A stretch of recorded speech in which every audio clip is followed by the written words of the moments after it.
hoje, já que tem prova amanhã, fazer uma, não sei se uma revisão, né? Vamos dizer, assuntos diversos, assim.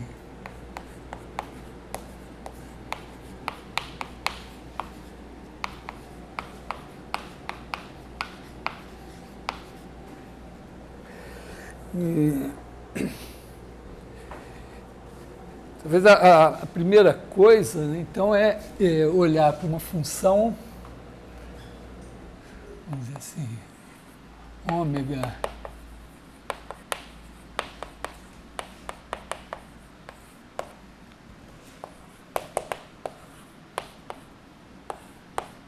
quer dizer, tem diversas maneiras de olhar para isso, né? Primeira, mais simplesinha, é você pensar os complexos como o R2, então o plano, pegar o ômega, F, e aqui você tem cada ponto Z, você tem o F de Z. Então, né, o detalhe importante aqui, né, que se F é holomorfa,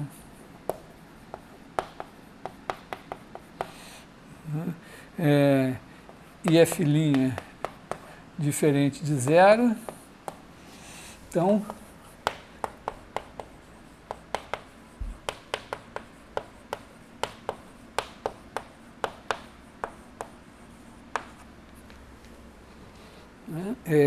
preserva ângulos porque, né, se você olhar F como função de R2 em R2, né, você vai escrever F de Z mais H é igual a F de Z mais F' de Z H mais epsilon de H com esse cara daqui tendendo a zero, quando H tende a zero. Então, duplamente tende a zero, porque esse tende a zero, esse aqui tende a zero também, né? É a aproximação linear, mas o detalhe é que isso tanto pode ser visto como aproximação linear como função de R2 em R2, como a aproximação da função como função de C em C. E esse F' é o mesmo, então significa que isso daqui, como matriz jacobiana, isso é D-ROM F1, D-ROM X, D-ROM F2, D-ROM X, D-ROM F1, D-ROM Y, D-ROM F2, D-ROM Y. E a observação crucial é que, como isso é multiplicação por um número complexo, multiplicação por um número complexo, se você pensar esse cara daqui como A mais BI, então essa matriz daqui tem que ser assim.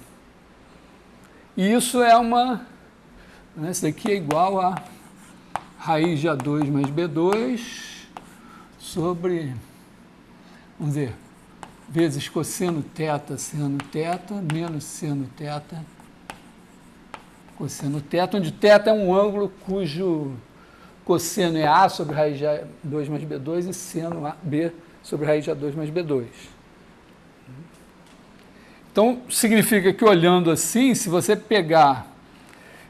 É claro que se isso for zero, isso daqui não diz nada. Quer dizer, a gente aprendeu que diz muita coisa porque em torno de um ponto onde a função se anula, você desenvolve em série de potências, então você tem Z menos E0 elevado a N vezes alguma coisa. Mas, olhando assim, né, se você pegar aqui, vamos dizer, assim, curva fazendo um ângulo reto, as imagens aqui dessas curvas vão passar assim, mas aqui as tangentes são a imagem pela derivada dessas retas aqui. E essas tangentes, então, vão ter que fazer um ângulo reto aqui também. Claro que esse ângulo pode estar rodado.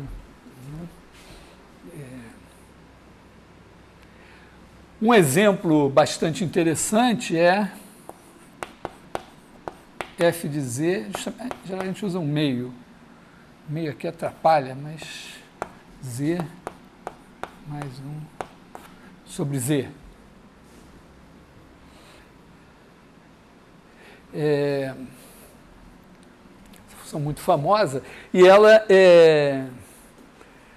se você faz as contas, a maneira mais legal, talvez, de enxergar essa função é olhar não o sistema de coordenadas cartesiano, mas você olhar coordenadas polares.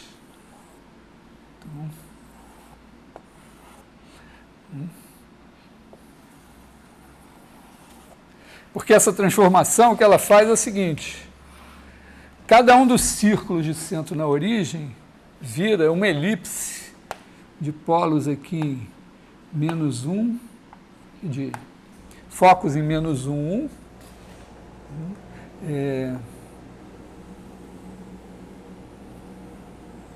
Aqui assim. Toma outra. Aqui assim. E essas retas passando pela origem, é claro que a origem está fora, né? Tem 1 sobre z aqui. Então essas retas, na verdade, são duas semirretas. E essas duas semirretas se transformam em hipérboles. Quer dizer, uma semirreta vira um ramo da hipérbole, a outra semirreta vira outro ramo da mesma hipérbole. E, aliás, isso é a maneira, vamos dizer, poderosa de demonstrar um fato geométrico conhecido, né, que quando você tem elipses e hipérboles com foco comum, elas se cortam ortogonalmente. Tem a demonstração geométrica bonitinha e tal, mas para nós isso agora é uma trivialidade, porque essa aqui é uma função de variável complexa que tem derivada em todos os pontos, a derivada é não nula, portanto preserva ângulos.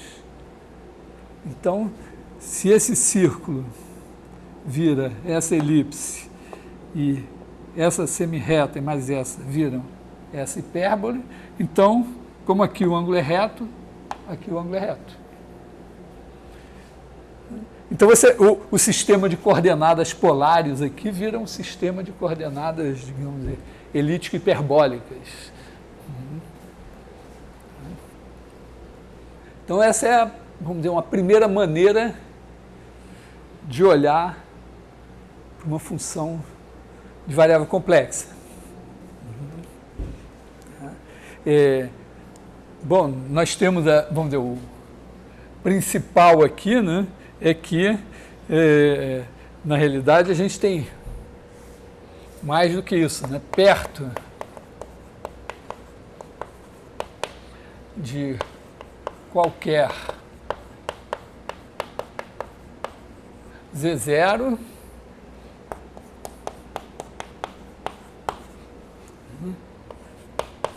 f de z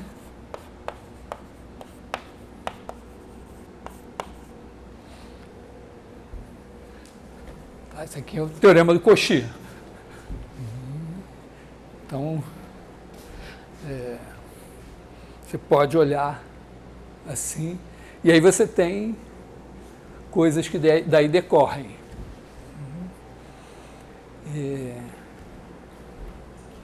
Então, essa é uma primeira maneira de olhar. Oi? Toda função holomorfa leva círculo em uma elipse? Não. Não, função holomorfa, se fosse assim, elas seriam já muito mais rígidas, né? Na verdade, tem um teorema de Riemann muito interessante, aliás, eu não sabia que eu ia fazer na aula de hoje. Aí você fez essa pergunta, já sei que eu vou fazer na aula de hoje. Um monte de coisas que eu tenho que falar a partir da sua pergunta, né? da inicial e dessa daqui, dessa de agora. Na realidade, tem um teorema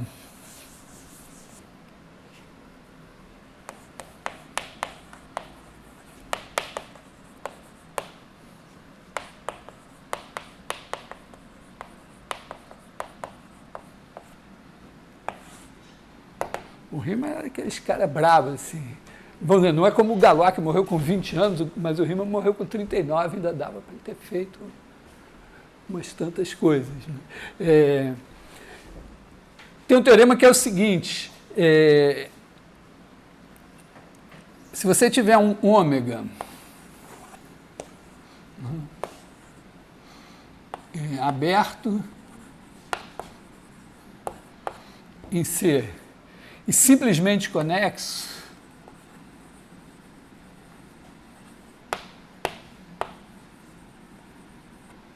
quer dizer, simplesmente conexo significa que toda curva fechada em ômega pode ser contraída sem sair de ômega em um ponto de ômega.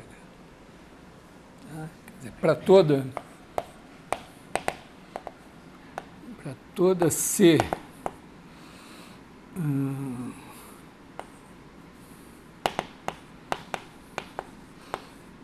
de AB em ômega C1 fechada.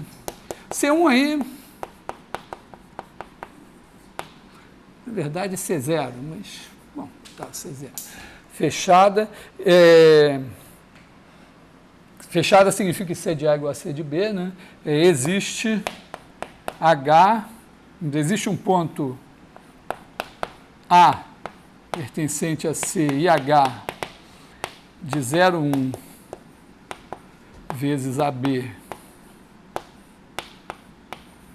em ômega, também C0, geralmente vai ser C1 para a gente, que é uma maneira de deformar, daqui a curva C0, e aí ela pode ser deformada até virar o ponto A.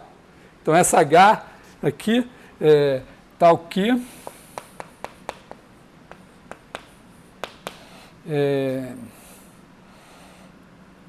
H de ST igual a CST, vou escrever assim, não, vou escrever assim direitinho, CS de AB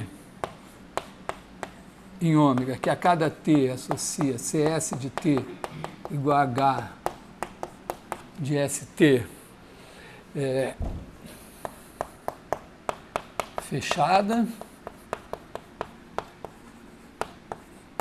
para todo S, e, vou botar assim, H de 0T é sempre igual a A, e H de 1T igual a C de T.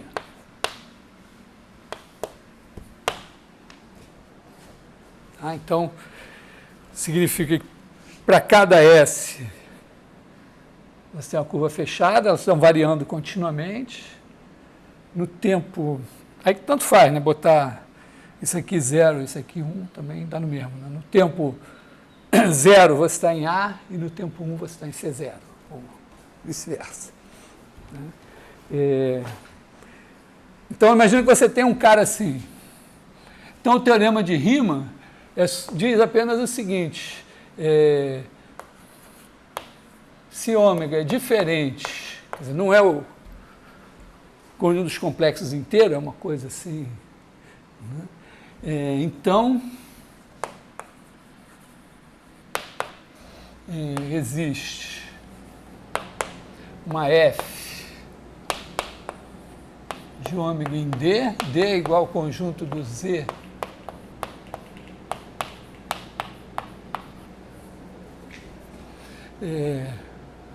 vamos dizer assim, biholomorfa.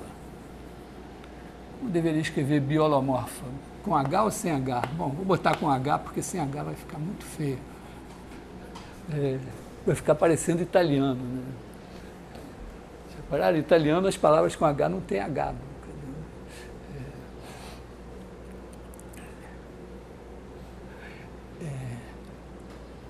Quer dizer, biolomorfa aqui significa que ela, quer dizer, é holomorfa,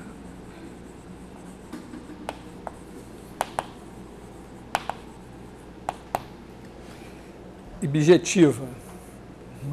Bom, significa com F menos 1 holomorfa. Isso é mais ou menos praticamente consequência aqui na...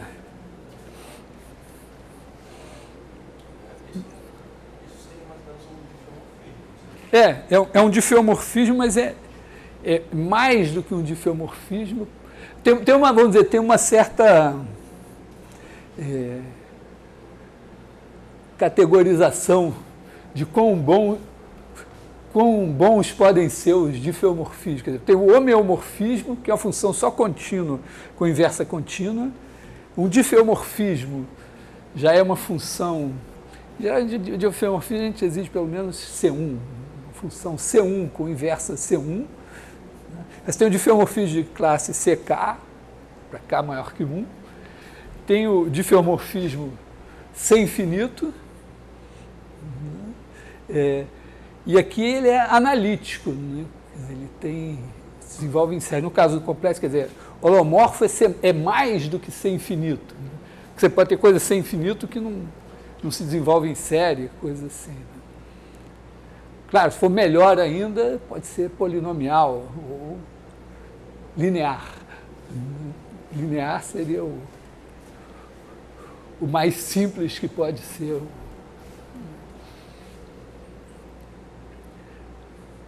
Se bem que linear pode ser linear e não ser holomorfo, né? Porque pode ser linear e não preservar ângulos. Então, você já vê que estaria fora.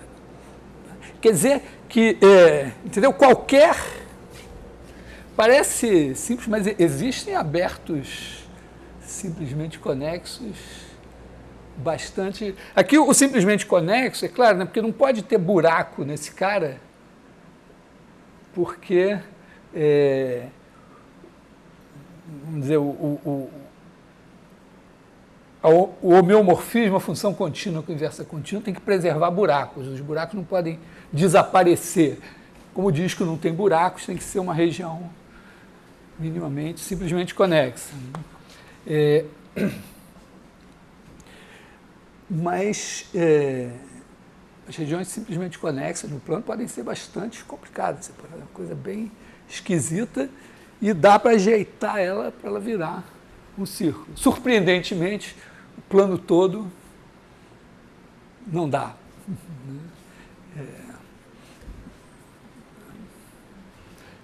Você pode fazer um difeomorfismo entre R e 0 até 1. Você não vai fazer isso. Holomorfamente, não. Só o C completo que não dá certo? Eu preciso pegar metade do C dá certo? Dá.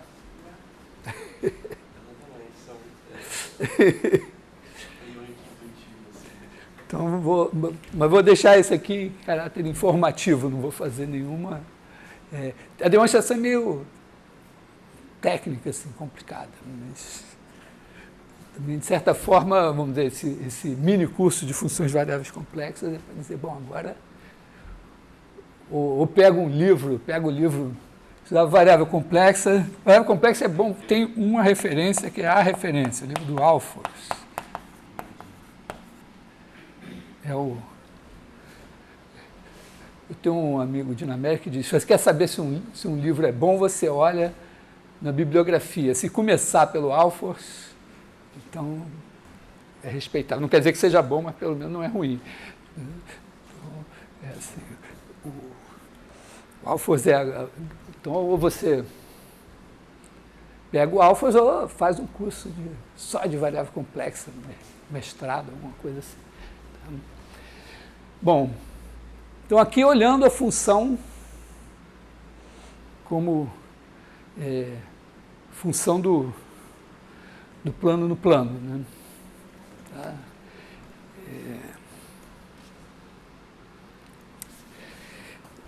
Também, uma outra maneira de olhar uma função, um plano complexo, né? Você, que f de ômega em C, você pode pegar cada z, olhar para o f de z como um vetor. Já que o número complexo é ponto do plano, mas também é vetor, você pode olhar assim o f de z. O Leonardo fez já umas figuras, você autorizou eu botar na página do curso? Então eu vou botar referência na página do curso. O Leonardo fez várias figuras de funções conhecidas e olhando o campo de vetores correspondente. Você pode olhar assim também, é uma maneira de visualizar. Uma coisa que pode causar alguma confusão aí é que a gente viu o teorema de Cauchy, né, que é a integral de linha, a integral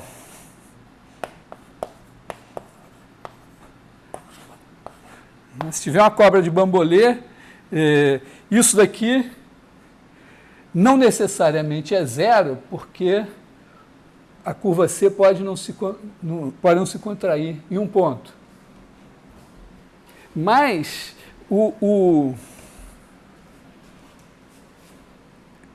é importante observar que isso daqui é diferente da integral de linha desse campo de vetores.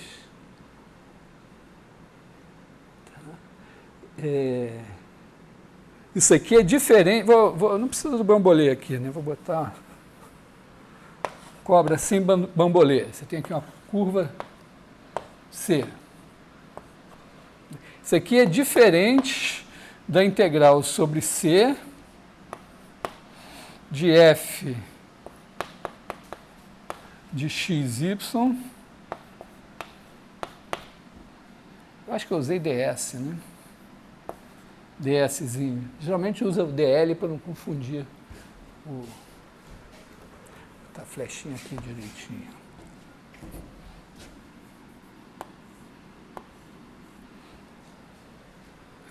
Isso é diferente. Porque se você olhar aqui para a sua C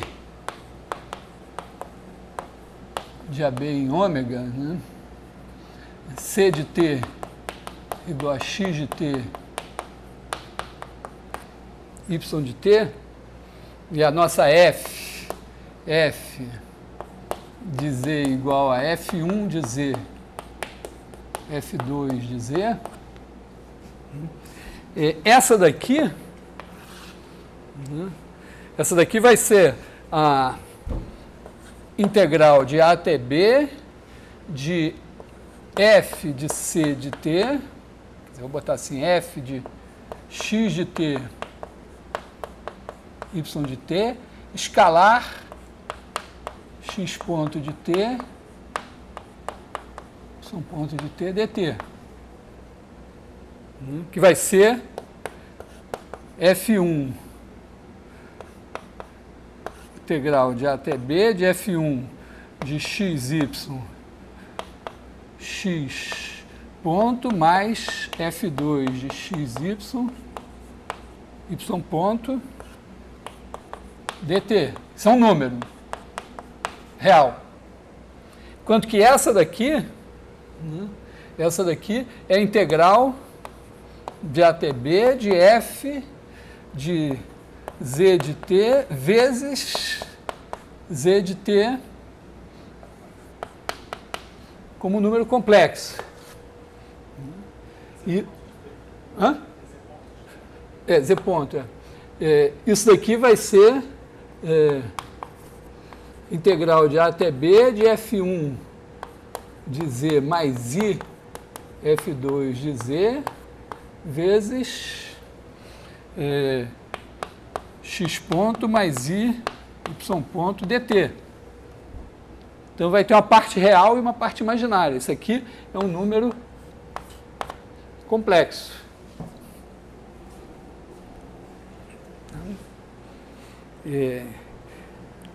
E a grande coisa aqui, né, é que essa integral aqui vai dar integral de A até B de F1x ponto menos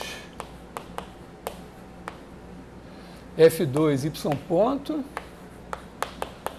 mais I integral de A até B de F2 x ponto mais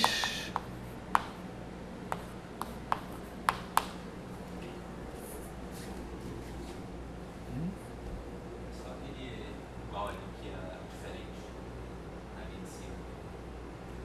assim, justamente.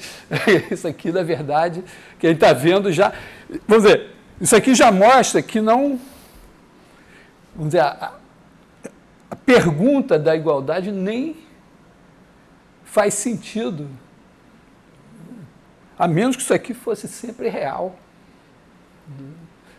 porque isso aqui é sempre real.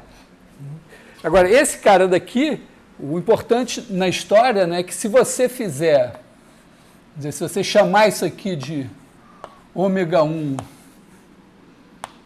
eu chamei de campo F1, né? Não vou usar a linguagem de forma, né? F1, quer dizer, se olhar aqui, F1 igual a F1 menos F2 e F2 igual a F2, F1. Enquanto que aqui o campo que a gente tem aqui é o F1, F2. Essa integral de linha é integral desse campo. Enquanto que essa integral de linha são duas e uma envolve esse campo, outra esse campo, que não são. Nenhum dos dois é aquele lá. E esses daqui têm essa propriedade, né, de que, como a gente sabe, né, que dρ F1, dρ x, dρ F2, dρ x, dρ F1, dρ y, dρ F2, dρ y, é da forma AB menos BA, esse é igual a esse. Então, quando você faz essa diferença, vamos dizer, a diferença aqui, quer dizer, o dF1, pensando aqui a derivada, chama derivada de Green, o rotacional, no caso do plano desse campo daqui, vai ser menos dρ F2, dρ x, menos dρ F1, dρ y. Como esse é menos esse, essa soma daqui é zero. E aqui, né, o dF2 é dρ F1, dρ x menos dρ F2, dρ y. Como a gente sabe que esse daqui é igual a esse também é zero. Então, esses dois campos aqui, a gente não pode dizer que eles são conservativos, porque, vamos dizer, se o nosso aberto não for simplesmente conexo, você pode ter curvas fechadas que não se contraem em um ponto, e aí você não vai poder garantir, só com isso, que a integral sobre curvas fechadas é zero. Mas, pelo menos localmente, ele é conservativo. Você entendeu bem essa coisa de localmente conservativo, não globalmente? Isso já distingue, vocês entenderem isso, já diz que vocês são matemáticos e não físicos.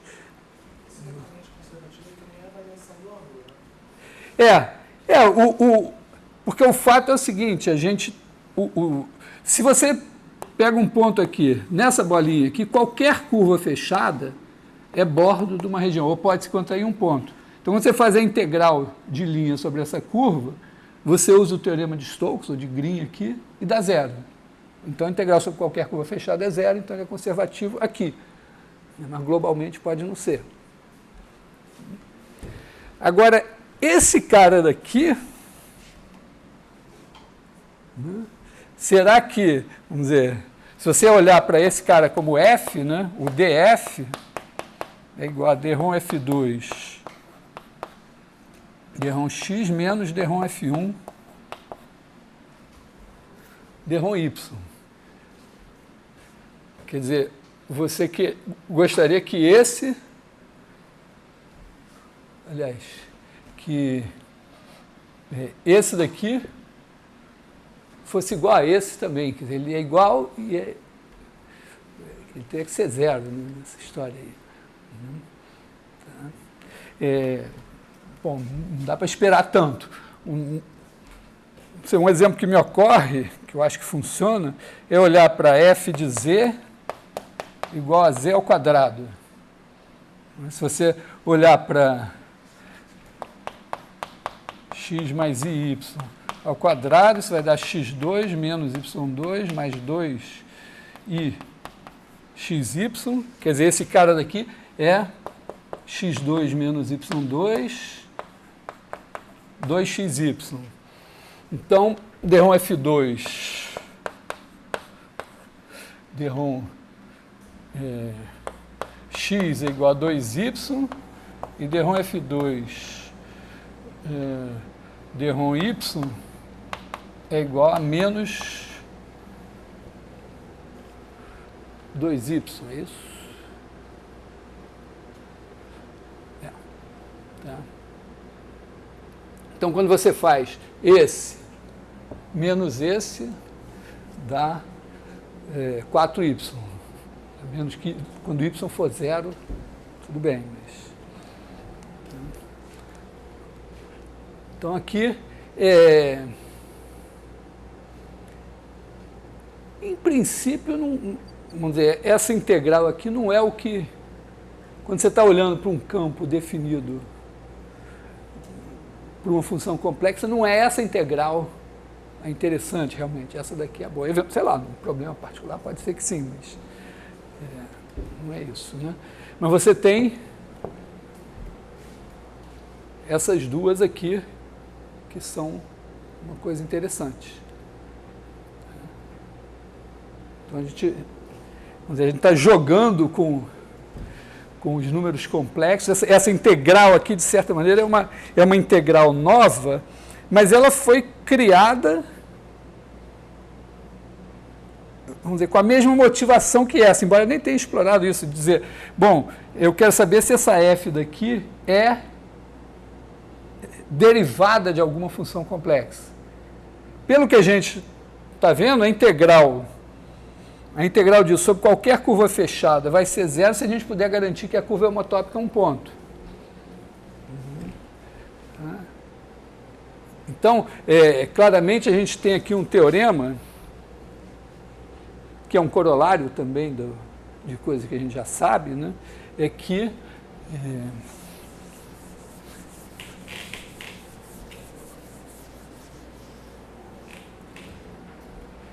tenho dado esses silêncios na hora de apagar o quadro, mas eu esqueço de cortar eles na edição. Dá muito trabalho. Mas,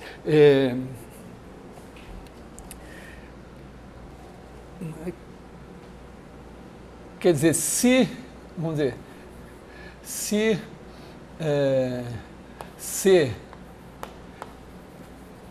é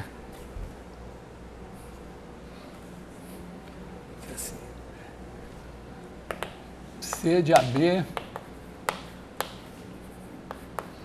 em ômega C1 é homotópica a um ponto. Vamos supor que essa coisa aqui é holomorfa.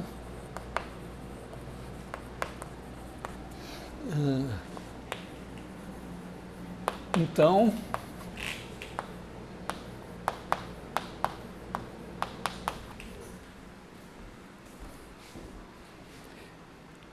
e aí,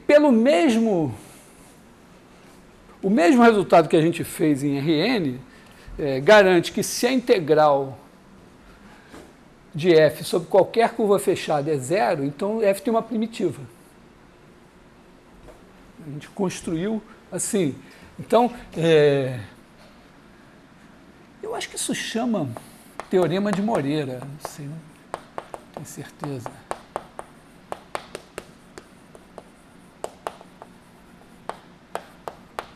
Eu sei que tem um teorema de Moreira que é mais ou menos, explora essa coisa, né? Quer dizer, se ômega é simplesmente conexo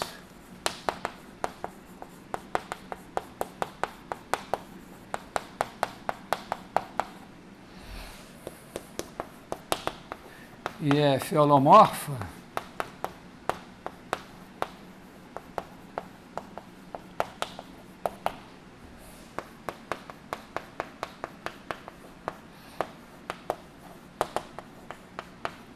então F tem uma primitiva.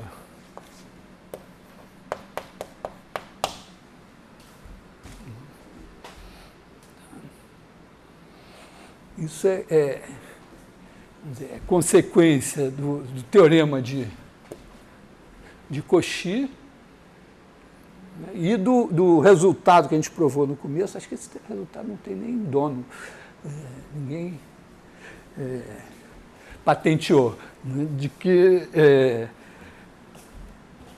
o campo ser conservativo é equivalente à integral sobre qualquer curva fechada C0. O que, no caso simplesmente conexo, acaba sendo equivalente ao rotacional C0. Então, temos isso aí. Bom, e um pouco um apêndice disso é o caso das funções meromorfas. Só uma observação assim, né?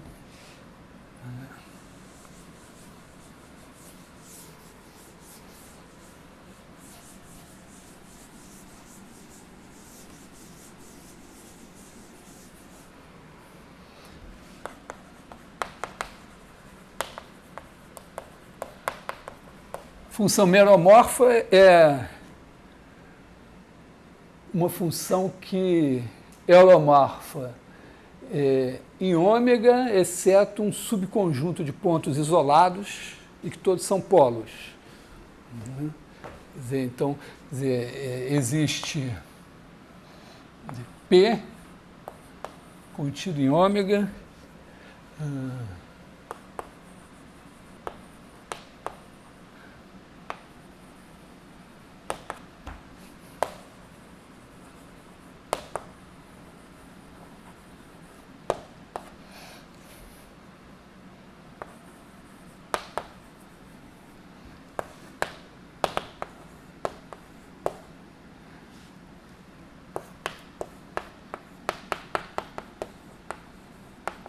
então F é holomorfa em ômega menos P e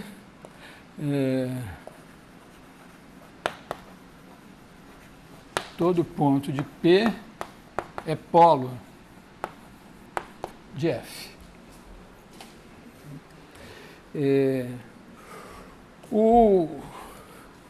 O interesse disso, vamos dizer, tem um interesse especial, é porque os polos podem ser pensados como pontos em que a função vai no infinito. E a projeção estereográfica pega o infinito do R2 e leva no polo norte da esfera, sendo que ainda por cima preservando ângulos, então mantém a geometria da função complexa, né? Então você pode olhar, na verdade, assim, né, que você tem aqui o ômega, tem aqui S2, polo norte, e aqui você tem os polos P1, P2, etc. PK, né? Isso daqui é F.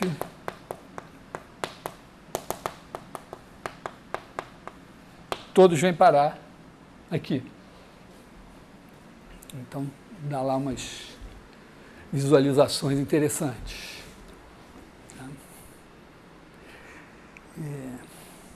Bom,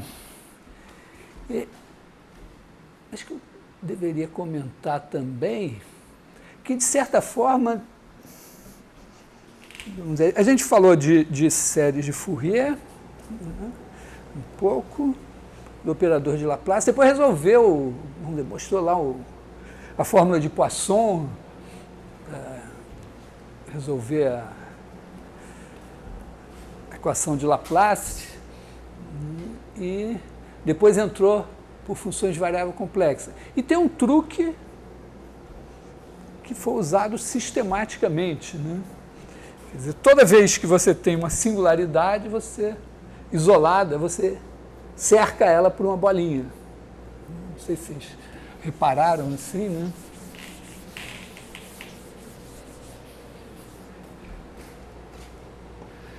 Quer dizer, você tem aqui num certo ômega, você tem ou um campo de vetores ou uma função de variável complexa e por algum motivo tem um ponto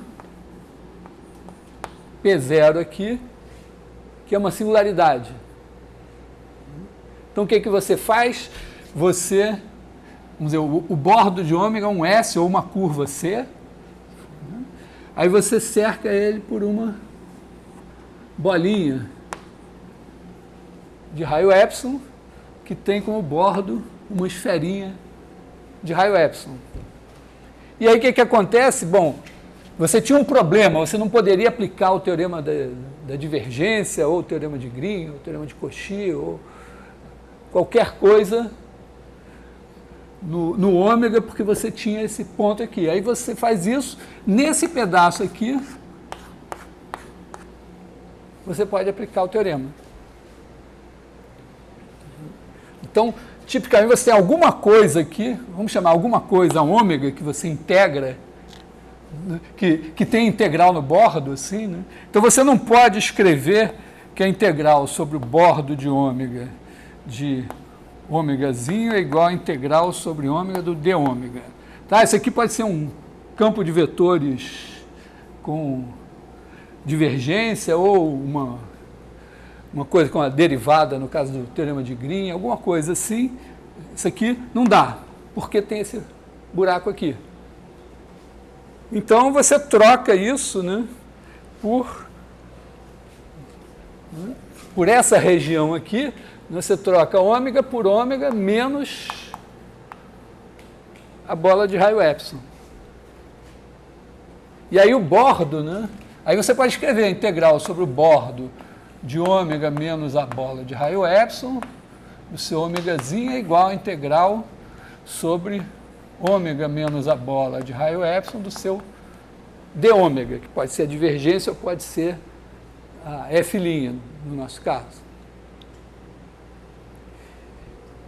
E o máximo é quando isso aqui é zero.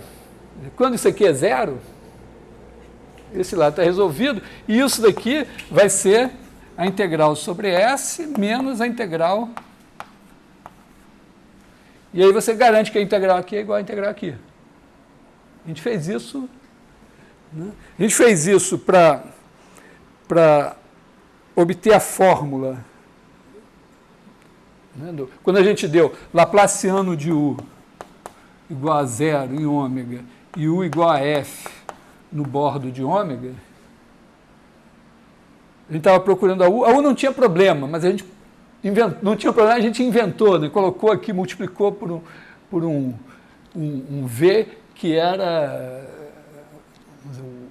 o potencial do campo elétrico gerado por uma carga colocada aqui. Então, a gente criou uma singularidade onde não tinha para fazer isso. No caso da integral de Cauchy, a gente também tinha F, mas a gente pegou e fez F de Z sobre Z menos E0, que era o ponto aqui. Então, a gente criou a dificuldade, mas a gente criou porque a gente sabia que isso ia render alguma coisa. E nos dois casos, né, você tinha alguma coisa em que isso daqui era zero e trouxe essa integral para cá. Na aula passada, a gente fez o princípio do argumento. O princípio do argumento é aquele resultado final da aula que a gente conta o número de zeros e menos o número de polos. E também, o que a gente fez? Os zeros e polos eram problemas. Então, a gente cercou cada um por uma bolinha e, vamos dizer, trouxe a integral aqui para a soma das integrais nas bolinhas. Esse é um truque que a gente usou sistematicamente.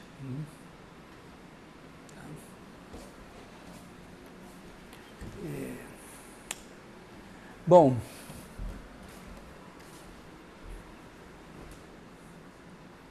assim, em termos de resumo qualitativo, é isso.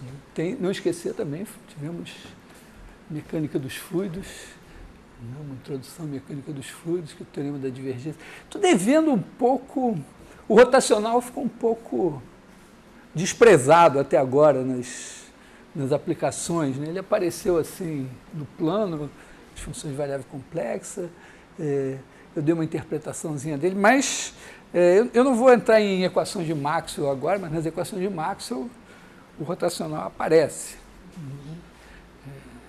Então, ele vai voltar. Tem alguma questão assim, coçando o cérebro? Quando você tinha falado da projeção estereográfica, que você passava pelo polo e aí considerava um pé, eu não entendi muito bem aquilo. Ah, tá bom.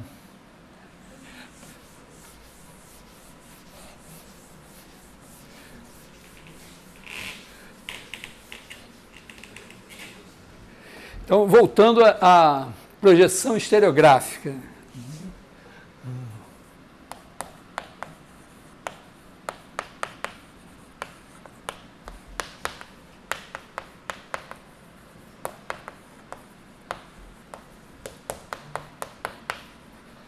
Bom, antes de mais nada, lembrando assim,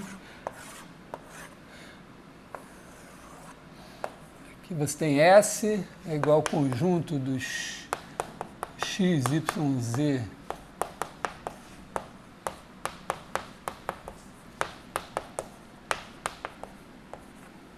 aqui tem o ponto N, que é o 001, aqui você tem um ponto P, não sei se devia chamar de P. Bom, a gente liga e tem aqui o P til, ou vice-versa. Você pode pegar um ponto do plano e ligar aqui. Tem uma fórmula fácil de obter, a fórmula da projeção estereográfica em coordenadas. Então, duas coisas principais, assim, né? A projeção estereográfica traz o infinito para cá. Isso se chama uma compactificação do plano, né? Você tem o plano e você pode escapar do plano pelo infinito. Talvez a primeira maneira óbvia de pensar em compactificação do plano é de pensar o plano como um enorme disco. E aí cada direção de saída corresponderia a um ponto lá no circulão do infinito. Essa outra maneira é pensar, na verdade, que tem um infinito só. Tem uma outra maneira mais torta, né, que é pensar no plano projetivo. É pensar que cada reta... porque a primeira maneira de pensar é pensar que cada reta tem um infinito para cá e um infinito para lá. E retas paralelas têm o mesmo infinito. Ou os mesmos infinitos. Mas você também pode pensar que cada reta se encontra consigo mesmo no infinito. Só que cada feixe de paralelas teria um infinito diferente. E aí, meio assim, né? Vamos dizer assim, você pega essa reta aqui, esse ponto no infinito é igual a esse. Então você junta os dois. Só que esse daqui é igual a esse. E assim, e aí o plano projetivo é um bicho mais complicado. A a esfera é bem mais simples, a projeção estereográfica é bem mais simples. Então, ela é uma maneira simples de olhar o infinito como uma coisa só. Segunda coisa, vamos dizer, observação interessante assim, né, é que a projeção estereográfica preserva ângulos. Então, se você tiver aqui duas curvas se cortando segundo um certo ângulo, as imagens aqui vão se cortar segundo o mesmo ângulo. Bom, outras coisas assim, bom, toda reta vai ser levada, toda reta que você pegar vai ser levada num círculo. Menos óbvio, reta levada num círculo é simples, né? Porque você pega a reta, liga os pontos da reta ao polo norte, você tem um plano, o plano vai cortar a esfera no círculo. Menos óbvio é que todo círculo também vira círculo. Mas, bom, o comentário que eu fiz, a pergunta, era sobre a questão da esfera. Eu ainda não fiz esse vídeo, eu tenho ele, fiz isso, deu um certo trabalho, fiz no GeoGebra, um negócio assim, que é você bota aqui a esfera, tem aqui o plano, né?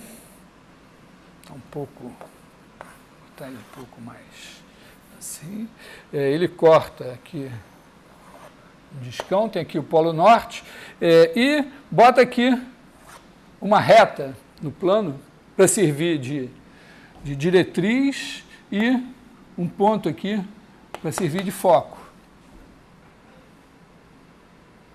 A minha motivação, como eu falei para vocês, é a seguinte: você olha essa figura na tela do computador, você tem aqui a sua reta,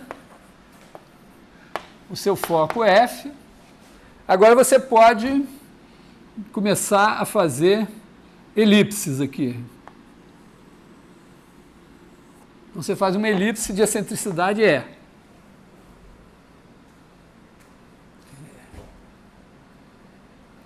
Aí você vai aumentando a excentricidade dessa elipse. Quando você vai aumentando a excentricidade da elipse, ela vai fazendo assim. Aqui é o meio, né? Quando ela está chegando aqui, quando esse vértice chegar aqui, ela vira uma parábola. Quando ela está chegando numa parábola, obviamente, a parte, quase toda a elipse já está fora da sua tela. Tem uma hora que você perde a noção se isso é uma elipse, é uma parábola ou já é uma hipérbole, que vai mudar para hipérbole. Então, eu queria ver isso via projeção estereográfica. Porque o que acontece? A parábola é uma elipse com um ponto no infinito. Quando chegar no infinito, vai chegar aqui. Então, você faz isso, faz essa figura aqui, a elipse, ela vira uma coisinha aqui. E vai aumentando, só mantendo essa reta fixa. Então, ela vai, tem hora que bate aqui no Polo Norte.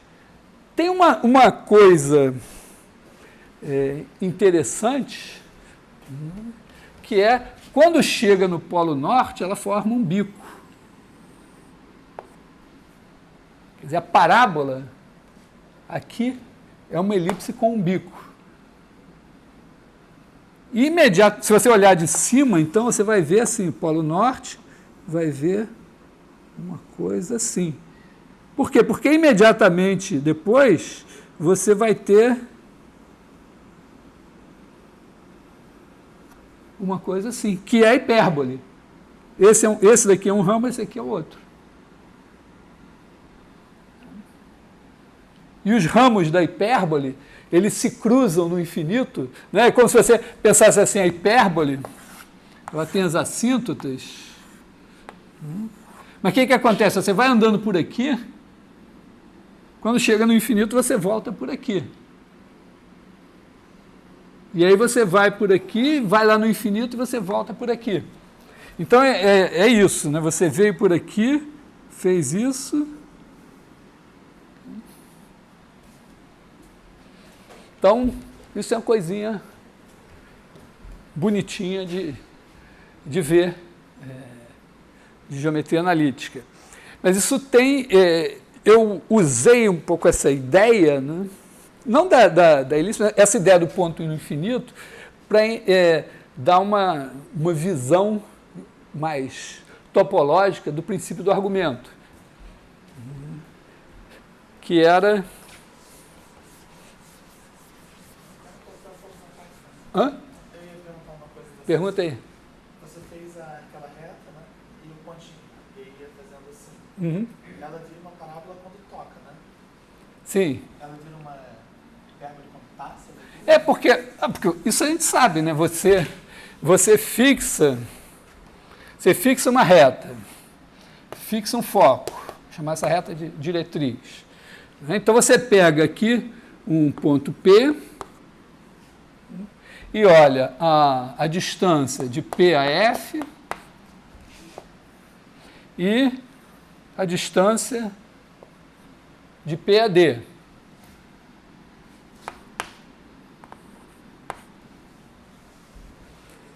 E você pode dar um número é maior que zero, fixo. Então você procura os caras tais que isso daqui é igual a E vezes isso. Quando essa distância é igual a essa, você tem a parábola. Quer dizer, os pontos F, que são equidistantes de P e de D, formam uma parábola. Parênteses, eu estudei em escola pública, escola estadual. Na época você tinha o ginásio, 4 anos de ginásio, então o 4º ano ginasial corresponderia hoje à 9ª série. Na 9ª série eu aprendi isso em desenho geométrico.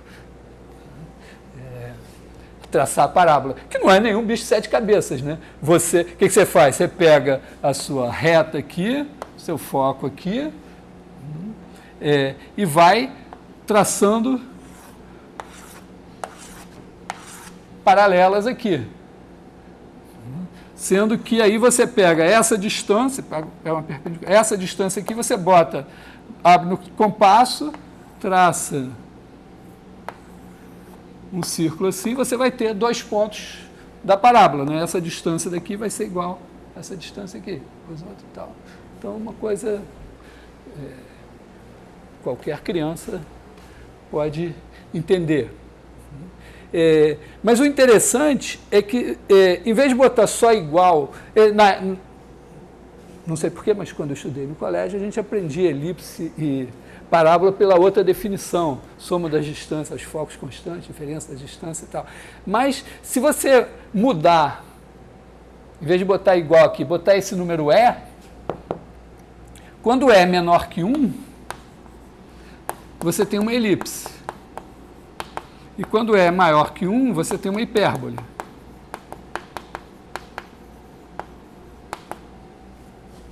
Eu acho que eu não aprendi isso eu aprendi, talvez no ensino médio, não sei, em algum lugar eu aprendi.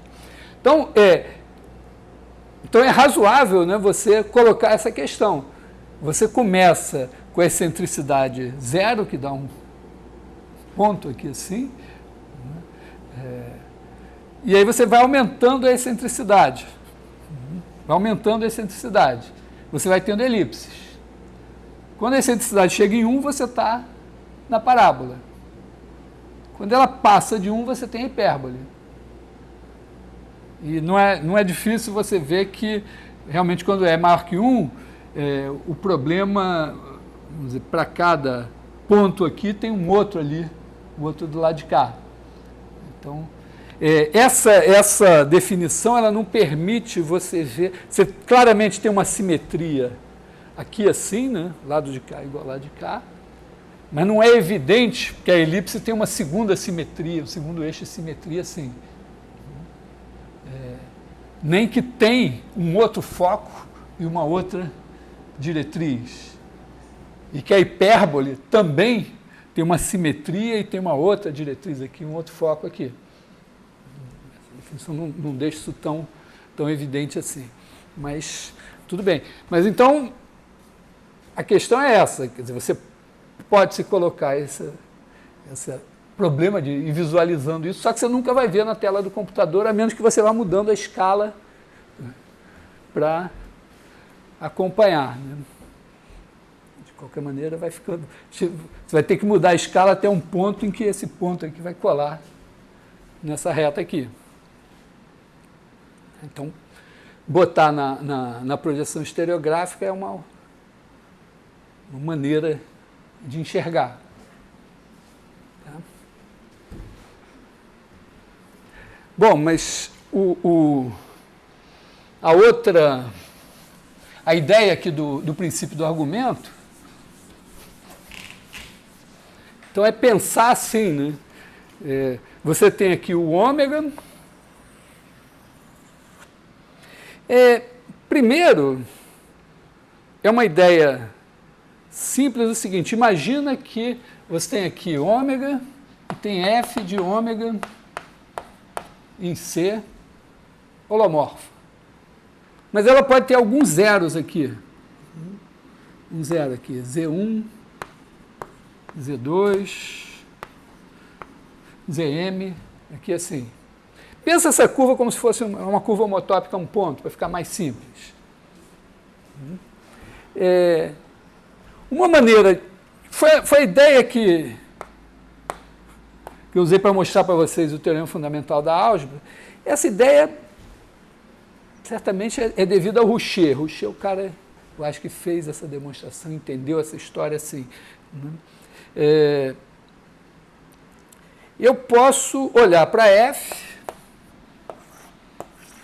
está levando o meu ômega em C. Se eu quero achar os zeros, né, eu quero achar os zeros, ou ver se existem zeros. Então, por exemplo, a minha F pode ser um polinômio, eu quero saber se ela tem zeros. Então, a maneira de pensar seria o seguinte, eu pego um ponto de partida aqui, um ponto A, que não é nenhum desses,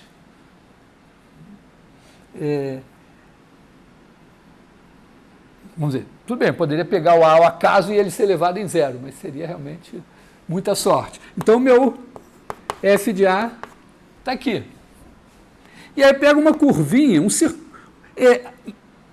O caso do círculo é mais simples, mas eu pego uma curvinha que eu possa ir deformando até virar essa curva C aqui.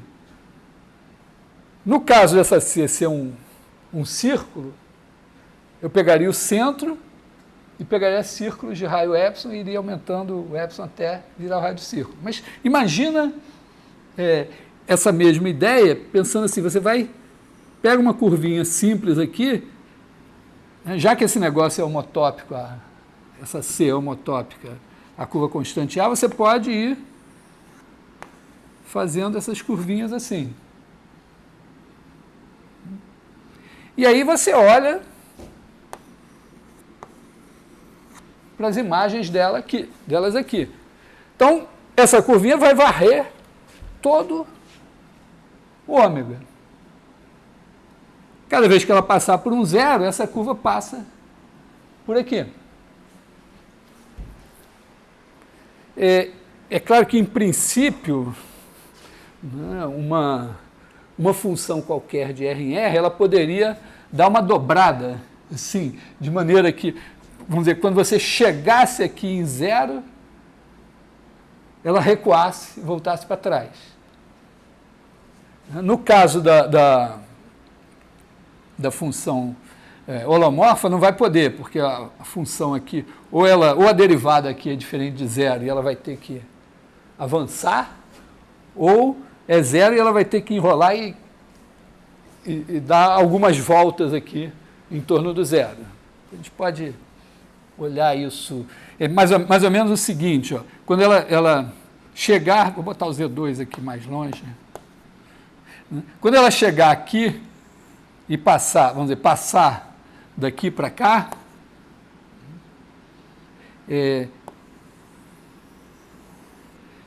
essa e essa, olhando a diferença entre elas, você pode fazer uma coisa assim, né? Dizer, ó, pensar essa menos essa, então você tem isso daqui faz assim, volta aqui, retoma aqui, mas você pode incluir mais esse trecho aqui. Então você vai, pum, faz aqui, retorna, tá certo. Então é como se você dissesse o seguinte, né?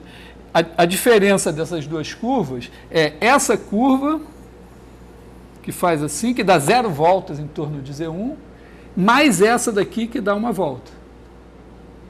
Então a imagem dessa daqui não vai passar por 0. E a imagem dessa daqui está sendo levada na vizinhança de 0 por uma função que essencialmente é elevar a um certo K, que é a multiplicidade desse 0. Então essa curvinha aqui que dá uma volta aqui em torno vai ter que dar K voltas aqui.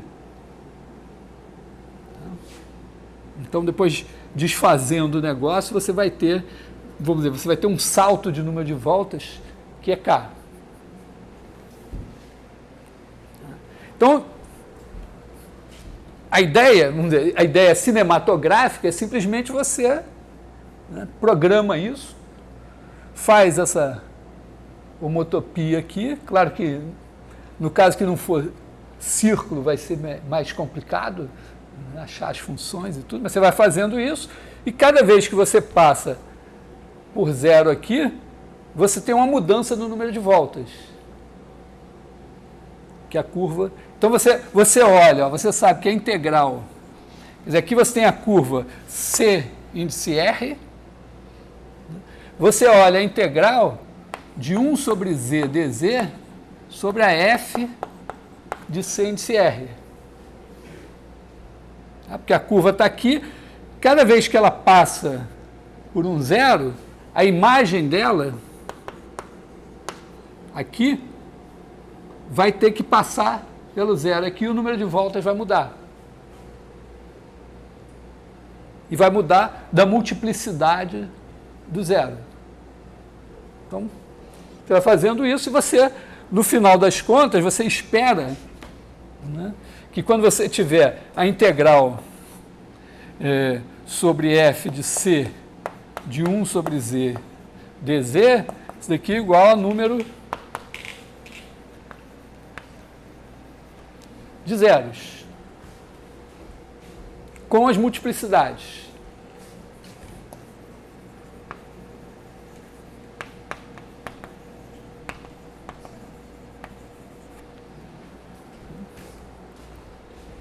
A ideia básica é só isso, né? Passou aqui pelo 0, a curva aqui passou pelo 0, o número de voltas muda, aumenta.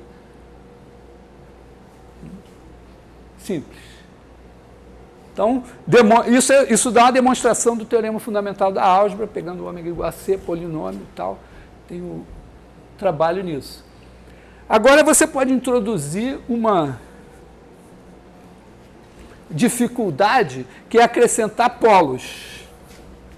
Então, imagina que aqui, além dos zeros, Z1, Zm, você tem P1, P, sei lá, L. Cada polo aqui. Então, bom, nos polos a função não está definida. Então, cada vez que você passar por um polo, vai ter um problema. Mas se você olhar, né, você começa aqui no ponto A e vai fazendo a mesma coisa, você sabe o quê? Cada vez que passa por um 0, é isso que está acontecendo. E o que acontece quando você passa por um polo? Olhando para a função meromorfa como uma função que toma valores na esfera, cada vez que você passa por um polo, a curva, a imagem da curva passa lá pelo polo norte. Então, você tem que olhar a mesma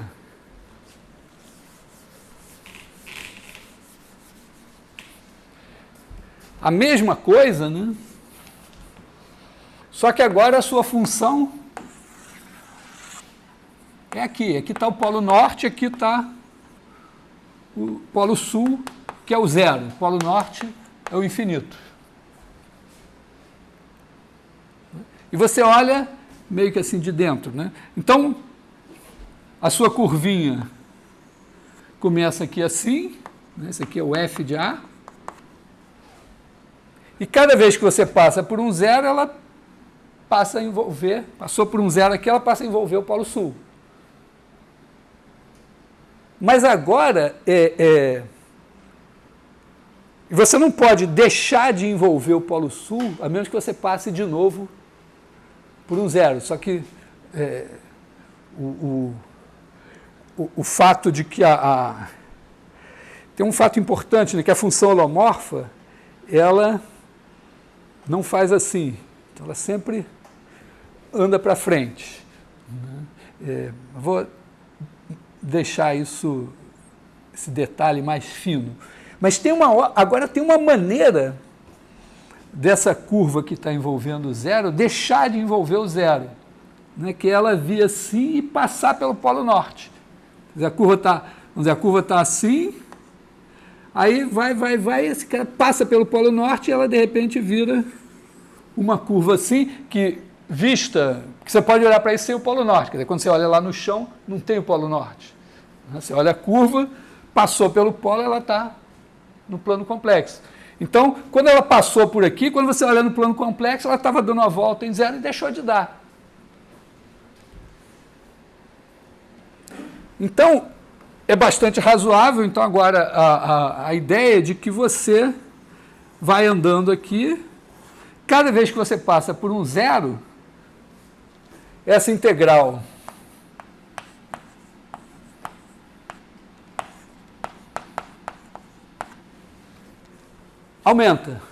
aumenta de um certo número de unidades, que é a multiplicidade do zero. Só que cada vez que você passa por um polo, ela diminui. E, bom, diminui de um número de unidades, que é a multiplicidade do polo. Oi? Qual a diferença de polos e zeros? É porque no frigir dos ovos, a sua função é uma função de ômega menos o conjunto dos polos em C. Então, você pode olhar assim, mas a coisa está realmente acontecendo aqui no chão. Né? A sua curva está aqui assim. Então, na verdade, aqui, quando ela passa por um polo, ela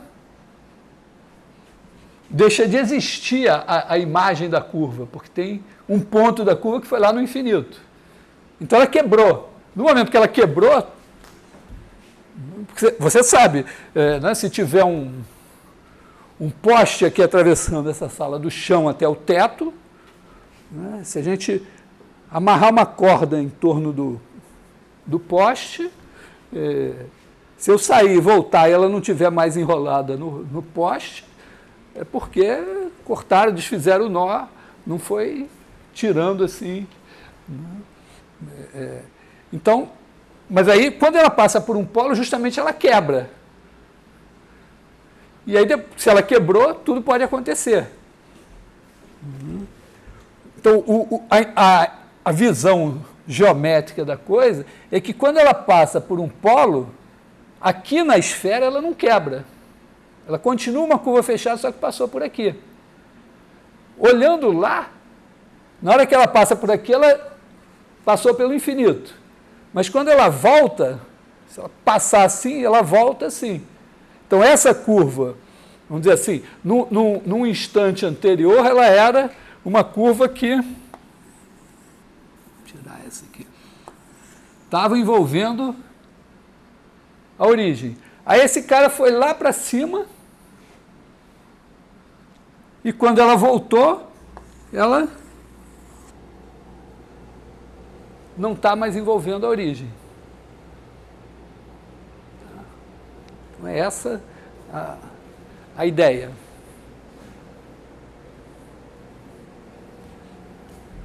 Mas como é que pode ter mais de um zero?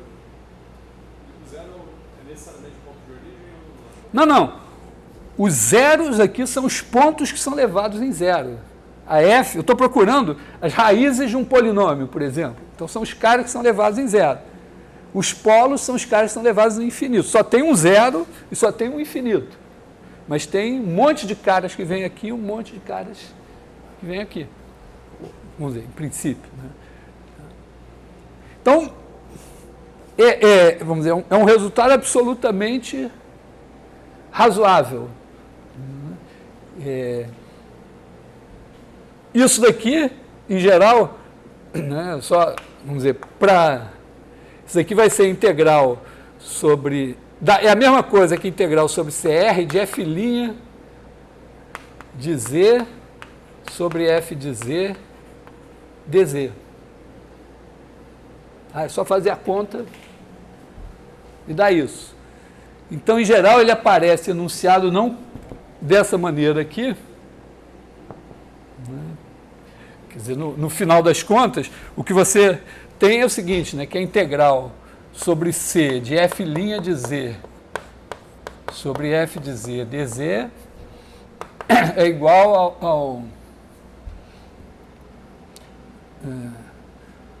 vamos dizer, a 2πi vezes o número de zeros menos o número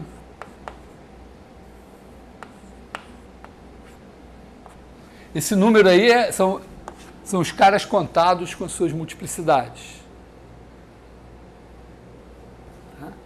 Isso aqui supondo que a C é uma curva simples. Porque se ela der um número de voltas aqui, você vai ter que incluir o número de voltas que C dá em torno de cada um dos caras. E, na verdade, vamos dizer, na hora de demonstrar isso, a gente usa o mesmo truque. Deixa eu apagar essa figura aqui, porque isso aqui tem uma singularidade. Quando quando a curva passa por um zero, quando você substitui aqui, isso aqui dá zero. Se CR de t é zero, quer dizer, f de CR de t é zero, quando você substituir aqui, vai dar zero. Então, tem singularidades aqui, que são trazidas para cá. Então, você está fazendo essa integral, tem a curva C aqui. Quais são as singularidades? Os zeros e os polos. Cada vez que você tem um polo, a função não está definida. Então, essa integral aqui, vamos dizer, então, não funciona. E cada vez que você tem um zero, você tem um zero no denominador, então também não funciona. Então, você pega os zeros, envolve por circulinhos, e os polos também envolve por circulinhos. E aí, o que você diz? A integral sobre C menos as integrais sobre os circulinhos vai dar zero, porque isso é uma função holomorfa. Fora desse, vamos dizer, na região compreendida entre C e esses disquinhos, é zero, ou algum outro raciocínio um pouquinho mais sofisticado. Então, você chega à conclusão que essa integral aqui é a soma das integrais nos circulinhos. E aí você faz as integrais nos circulinhos, calcula esse negócio daqui e trivialmente sai esse resultado. Quando a nossa curva envolve mais de um zero, você pode dar alguma coisa para a gente? Dá um número de zeros, foi o que eu falei. É o caso inicial que eu usei para demonstrar o teorema fundamental da álgebra. Quer dizer, você tem os zeros, aí você vai... É a mesma coisa, você pega a curvinha e vai aumentando até virar essa daqui. Cada vez que ela passa por um zero, isso daqui tem um problema. Mas você resolve o problema dizendo, bom, a integral da curva sobre isso daqui é a soma das integrais dos circulinhos envolvendo os zeros. E aí, em cada zero, em cada polo, você calcula isso aqui. Aqui, vamos dizer, aí entra, vamos dizer, em vez de... Porque essa ideia geométrica, topológica que eu falei, está bonita e tal, mas falta claramente esmiuçar os detalhes técnicos. Né? Você pode até enxergar que é realmente quando tem um zero e tal. Mas os detalhes técnicos, vamos dizer, os detalhes técnicos a gente já fez porque a gente já fez séries de Laurent, né?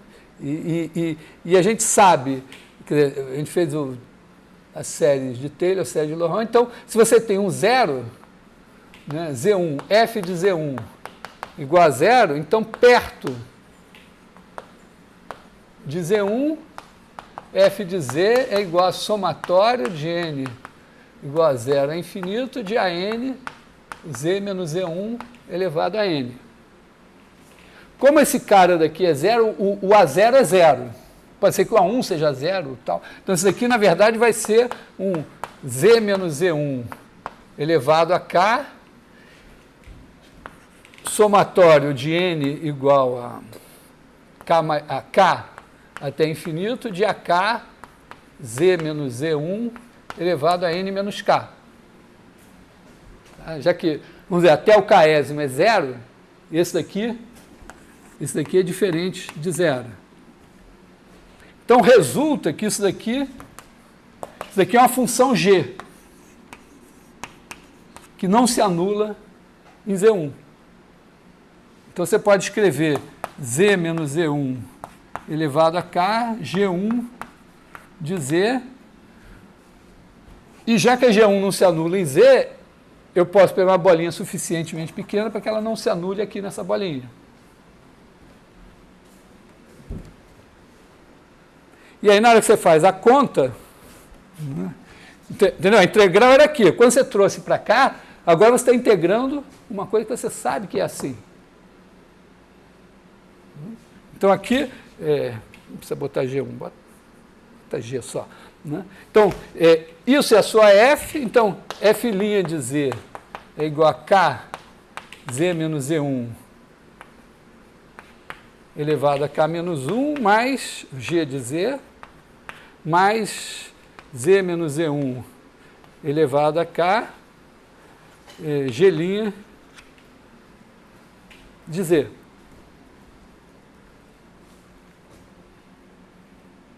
Quando você divide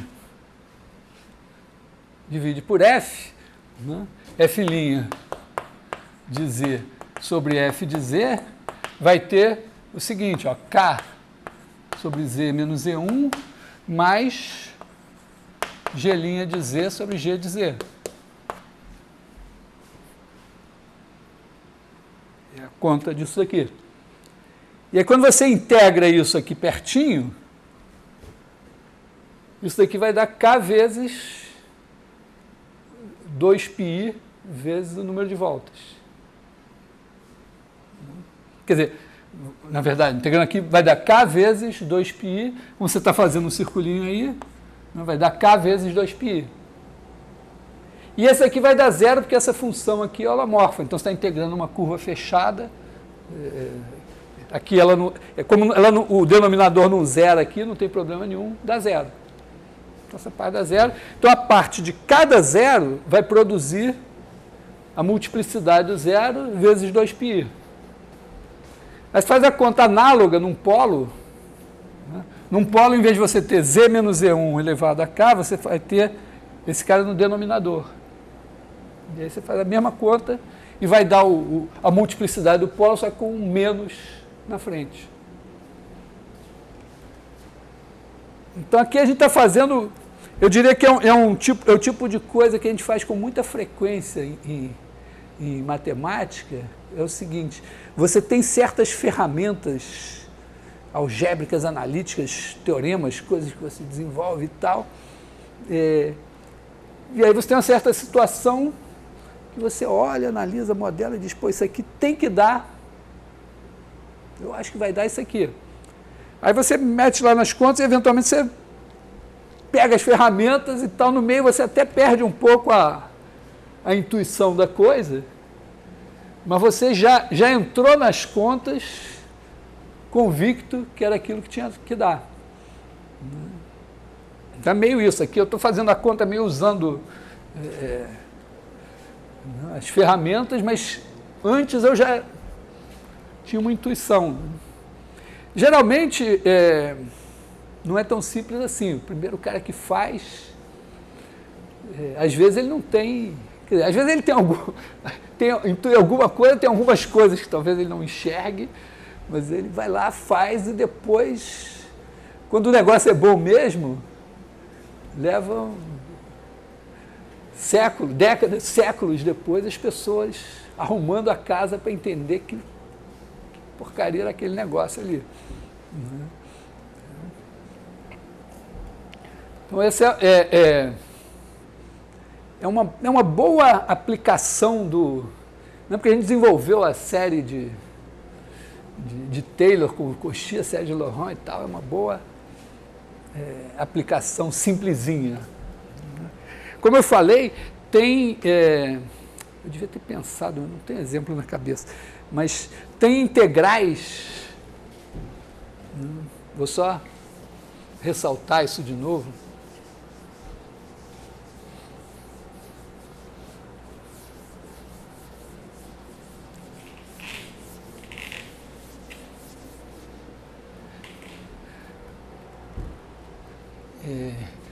Integrais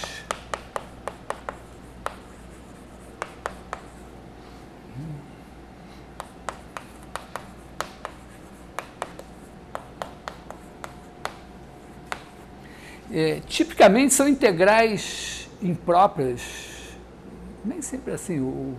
O exemplo lá do artigo do Riemann é bem característico, assim, bota lá um negócio, não tá até é uma integral imprópria também, mas ele não está tão interessado em resolver um problema prático de uma integral, mas tem, vamos dizer, situações em que você tem uma função de R em R, e você tem que fazer, você tem uma F, e aí você tem integral de F de x dx. E essa integral é imprópria em algum negócio, em algum lugar, ou simplesmente você não tem uma primitiva, você até olha e diz, não, essa integral aqui, assim, de menos infinito a infinito, ela existe, estou vendo que existe, mas não tem primitiva, como é que eu calculo esse negócio? Uma das maneiras, às vezes, é você olhar aqui e fazer assim, alguma coisa tipo menos A até A, olhar, quer dizer, se essa função daqui é, na verdade, uma função de variável complexa, definida aqui, às vezes você tem que fabricar esse negócio. Às vezes, vamos dizer, se você pega seno, por exemplo, seno x sobre x é um exemplo de integral que você calcula assim, né?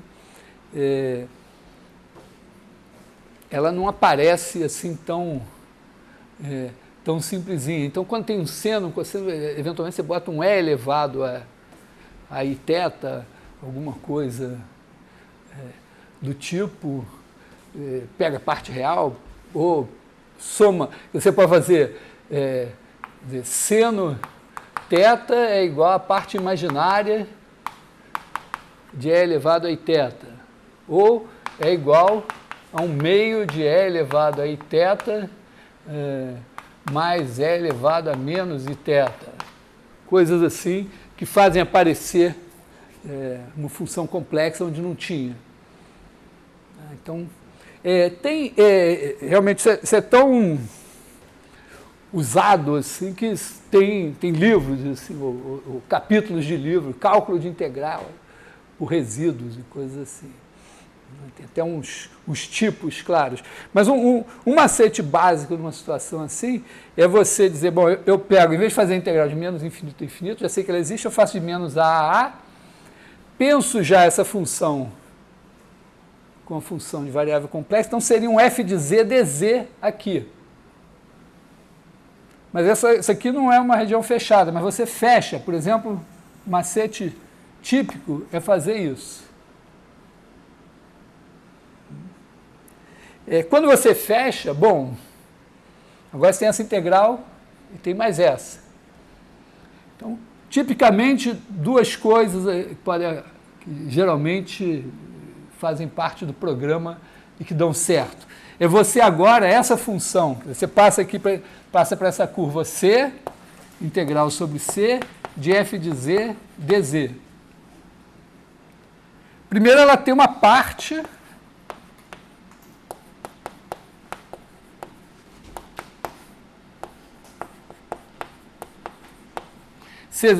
vamos dizer, C0 é seu trecho de menos A. C1 é esse outro pedaço aqui. Então você quer essa. Aqui, como é uma curva fechada, se tiver singularidades aqui, digamos que tem uma singularidade aqui, um ponto, sei lá, Z0 aqui. Só essa. Então, isso é uma curva fechada, essa integral é igual à integral aqui. E essa integral aqui, você usa a série de Laurent. Vou mais ou menos explicar o negócio aqui. Aí, geralmente, a situação que dá certo, claro, a gente só pega os casos que dão certo. O caso que dá certo é o seguinte, esse daqui tem um raio A que vai para infinito. Então, em boas situações, essa integral de C1 vai para zero. Você tem alguma coisa, essa F, ela é suficientemente boa para ela ir para zero no infinito. Não basta ela ir para zero. O tamanho disso é 2π, aliás, 2π não é só metade, é π vezes A.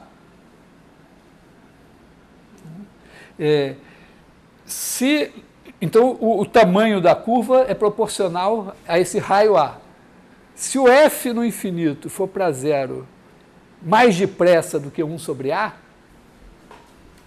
então você tem chances de dizer, bom, a minha F é muito pequena a ponto que ela vezes o A ainda vai para zero e essa integral aqui desaparece. E aí você fica com a sua integral reduzida a esse cálculo aqui. E esse cálculo é o quê? Se perto de Z1 você tem f de z igual a somatório de n igual a menos infinito a infinito de AN z menos Z1 elevado a n. Só que todas essas z menos Z1 elevado a n é sempre derivada de alguém, exceto quando n for menos 1. Então, se você fizer a integral sobre C, vamos chamar isso aqui de C epsilon, de f de z dz, isso é igual à integral disso daqui, que na verdade vai ficar só a menos 1 integral sobre C epsilon de 1 sobre z menos 1, z1, dz. As outras todas somem. E isso daqui dá 2πi, que é o resultado dessa integral, vezes a menos 1. Então, se você tiver a série de Laurent, e vamos dizer, se o seu negócio aqui é um seno, uma exponencial, alguma coisa assim, você tem a série de Taylor, e com a série de Taylor você, por exemplo, vamos dizer, se fosse seno x sobre x, fosse simplesinho assim, seria uma coisa assim, você pega a série de Taylor do seno, divide por x, o primeiro termo aqui não dá nada. O seno x sobre x nem tem singularidade em zero. Mas quando você usa exponencial e tal, aqui aparece alguma outra singularidade. Então, tipicamente, alguma situação que você consegue, de maneira relativamente fácil, calcular isso aqui. E aí você reduz a sua integral, no fim, a um cálculo desse cara aqui, que é o resíduo, o que fica aqui na história. Ou, eventualmente, você está fazendo teoria, está querendo entender alguma coisa, você não está calculando, mas você encontra alguma relação interessante. Esse é um macete simples. Tem situações em que você, às vezes,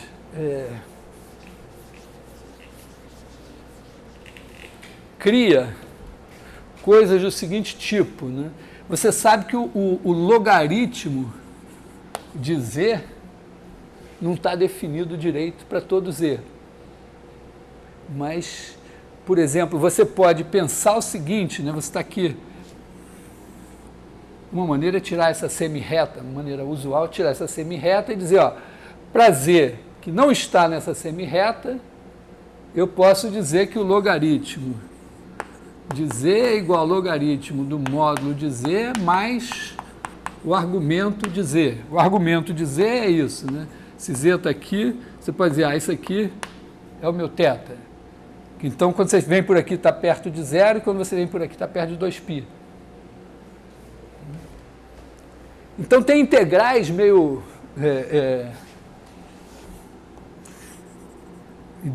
uma ideia meio surpreendente, mas que às vezes funciona, é você quer calcular uma integral aqui, você faz alguma coisa assim,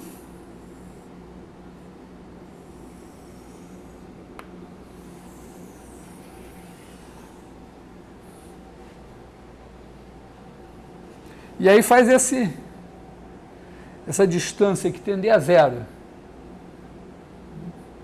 Então, a mesma coisa, a ideia é ver se alguma coisa, que se acontecem coisas boas, você tem que lidar com esse problema aqui, com esse problema aqui, e aqui ó, você vai ter uma diferença, porque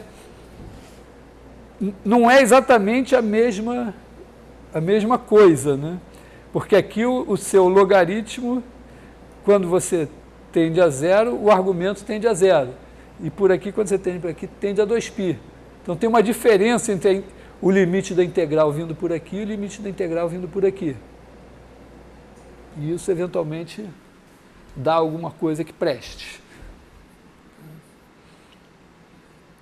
Então tem exemplos de cálculos de integrais usando esse macete. Obviamente, aqui no meio pode ter pontos que são singularidades. Mas vamos dizer, tem muito engenho e arte nessa coisa para poder usar essa coisa, né, que a integral de somatório de n igual a menos infinito a infinito de an z menos z1 elevado a n é igual, vamos dizer, a integral da bolinha de raio epsilon e centro z1 vai ser igual a todas as integrais dando zero, menos a com n igual a menos 1, então vai dar a menos 1 vezes 2π. Então, vamos dizer, nesse caso aqui, mais simples, é isso, você espera que isso vá para zero, aqui sobrou e você tem este macete usado aqui. Nessa situação aqui, você pode ter problemas, coisas desse tipo aqui dentro, mas ainda você está com uma mudança de logaritmo aqui no meio. E naquele artigo do Riemann que eu falei para você, justamente ele nem diz qual é a curva, ele só diz, faz assim e tal, e vai dar isso. Mas é uma situação assim, que você tem justamente um logaritmo que você envolve de alguma maneira.